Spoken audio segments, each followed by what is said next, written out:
పెట్టుకొని ఈ తండ్రి రుణం నేను ఎట్లా తీర్చుకోవాలి, ఈ అమ్మ రుణం నేను ఎట్లా తీర్చుకోవాలి, వీళ్ళకి నేను ఏం చేస్తే వీళ్ళు రుణం తీర్చుకోగలను, వీళ్ళకి నేను యవన బిడ్డలారా, అమ్మని నీకు నాయకురాలిగా ఇచ్చాడు, నాన్నను నాయకుడిగా దేవుడిచ్చాడు.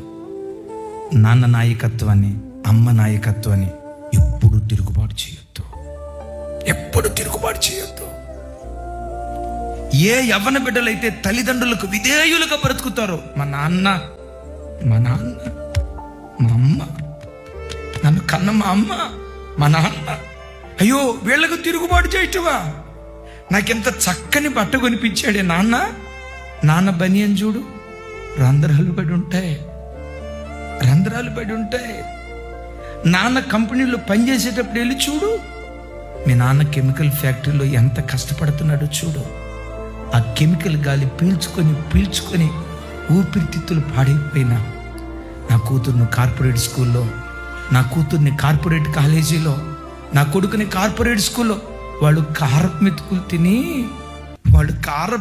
తిని ఒక 100 రూపాయలతో వస్తా ఉంటే ఒక బిర్యానీ కనపడితే తినాలని నాన్నకు అనిపిస్తుంది, బిర్యానీ తిందాం.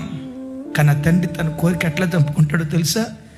ఉన్న ఈ 100 రూపాయలతో నేను బిర్యానీ తింటే నా ఒక్కడి కడిపే కదా నిండేది, ఈ 100 రూపాయలతో ఒక 1 కిలో చికెన్ తీసుకొని వెళ్తే నా కొడుకు తింటాడు, నా కూతురు తింటది, నా భార్య తింటది, నలుగురు తింటాం.